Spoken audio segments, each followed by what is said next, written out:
Parece que só foi encontrada uma ossada de um crucificado. De um crucificado. Uhum. E como é que ele estava o quê? Sem buraco, sem furo nas mãos? Não, foi... Que amarravam os braços também, né? A questão do amarrar hoje está sendo questionado, porque não temos nenhum relato antigo que menciona isso. Foram as reconstituições renascentistas que falavam disso, mas nós não temos nenhum relato romano que amarrava os crucificados. Tudo bem, mas esse que encontraram? Esse que encontraram foi o seguinte: depois da Guerra de 6 Dias em Israel, em 1968, a Guerra de 6 Dias em 1967, eles estavam fazendo uma terraplanagem num bairro no subúrbio de Jerusalém chamado Givat HaMevitar.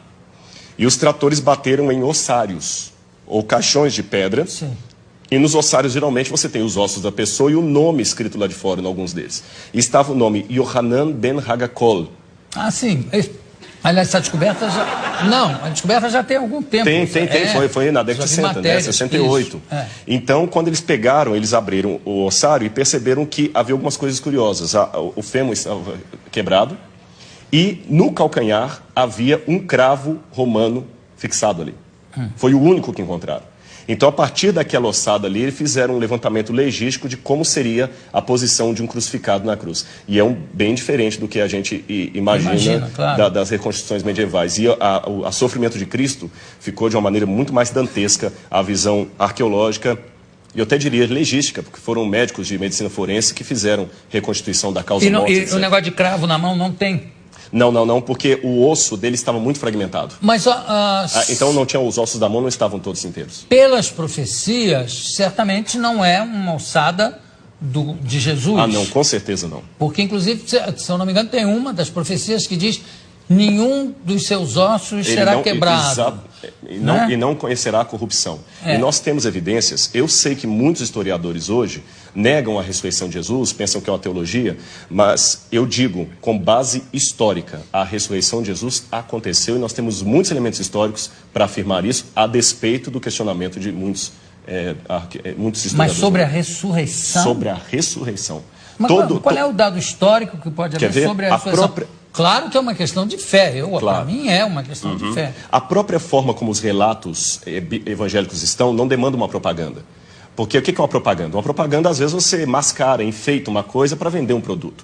Aqueles discípulos estavam, em primeiro lugar, sofrendo perseguição e abuso por causa daquilo. A ressurreição era uma única doutrina da antiguidade que ninguém aceitava. Eles aceitavam a história de Platão, que a sua alma ia para o Éon, podia aceitar a história de Pitágoras, que você transmigrava a alma de um corpo para o outro, ou então ficar com os epicureus, que morreu, acabou. Mas ressurreição... A reencarnação exatamente, a transmigração de almas está ali perto. Exatamente, alguns judeus aceitavam a reencarnação.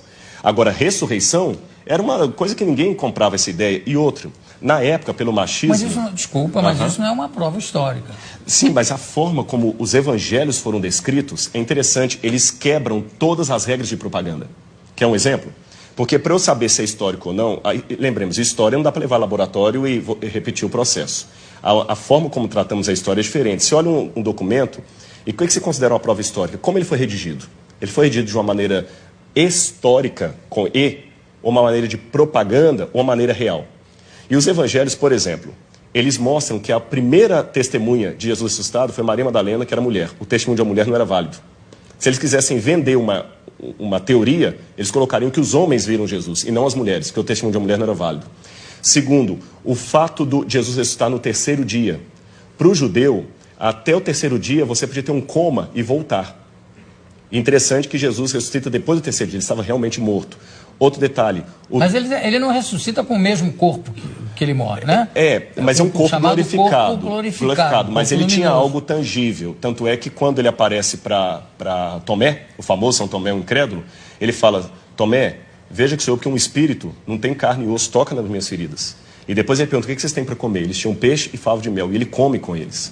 Então é um corpo glorificado, é uma questão de fé, é claro, mas tem uma continuidade com um corpo humano. Não, tudo bem, mas tudo isso, desculpa, eu sou uma pessoa de fé, né? Entendi, claro. Estou aqui fazendo um pouco o advogado dele, que é o seguinte: tudo isso foi muito mexido, remexido na Idade Média, no primeiro imperador católico, Constantino. né? Constantino, inclusive as datas de carnaval, diz tudo para conjuminar, para juntar com as datas de feriados.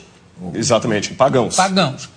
E também ele foi um pouco copydesk dos evangelhos, que tem uma opção de outros evangelhos que ele é que resolveu que não valiam. Na verdade, quando a gente trabalha isso, a gente trabalha com a crítica textual. A crítica textual se vale de documentação anterior a Constantino. Então nós temos fragmentos do Evangelho de João, por exemplo, John's Highlands, que data do ano 150, 170 antes de Constantino. Outro detalhe, Constantino era analfabeto. E os evangelhos apócrifos que começaram a surgir, os famosos aí, com todas aquelas histórias, eles não foram aceitos no cânon. E até contrário à decisão de Constantino, que Constantino queria que eles entrassem. Esse é um detalhe curioso da história, não foi ele que selecionou 4. Constantino não tinha cultura teológica, ele era analfabeto. Constantino permaneceu pagão até o final, ele pretendeu ter se convertido. Um político fantástico. E um último detalhe, nós temos uma informação que me chama a atenção. Flávio Josefo, um historiador judeu do primeiro século, que não era cristão, ele escreveu, Jesus Cristo, houve um homem, no grego está ginestai, um homem chamado Jesus, que foi crucificado, morto por Pôncio Pilatos, e segundo os seus discípulos, ressuscitou no terceiro dia e apareceu a muitos. Flávio Josefo nunca se converteu ao cristianismo, era um historiador judeu, e ele dá esse depoimento que a ressurreição era algo testemunhado. Esse texto é tão importante que alguns críticos falam, não, foi copista cristão que interpolou, que copiou. Porém, todas as cópias de Josefo que nós temos, inclusive uma cópia, uma tradução para o árabe, feita por muçulmanos, contém esse trecho. Então, do ponto de vista da crítica textual, é um texto autêntico, original de Josefo, também testemunhando a ressurreição. Claro, eu não duvido a autenticidade dos textos. Eu duvido, em alguns casos, do testemunho em si. Quer dizer, não, eu vi, eu tive. É um testemunho, está lá escrito que ele viu e que ele teve, mas claro. Que ele esteve mais. Agora, tem uma coisa que é bom, eu gostei de você ter falado uma coisa. Na Idade Média se acrescentaram muitas lendas. Esse é que é o problema. E o pessoal confunde as lendas com o que está na Bíblia. E só um detalhe com relação ao testemunho. Quando a pessoa dá um testemunho vendido, ela vai ganhar alguma coisa. O que os apóstolos ganharam com aquele testemunho? Pedro morreu crucificado de cabeça para baixo. Paulo degolado. Então, quanto tempo demorou a mentira? Essa que é a questão. Eles não ganharam nada, só ganharam perseguição. Então, das duas, uma. Ou aquele pessoa era muito doido, ou ficaram tão extasiados com aquilo que preferiram morrer a negar o depoimento que eles estavam. Se fosse uma mentira, eles tinham pulado fora. Ninguém ia ficar com Cristo até o final. O único que traiu foi Judas. Os outros ficaram, e até hoje a história está aí, e nem a modernidade conseguiu matar essa brilhante história da ressurreição de Jesus.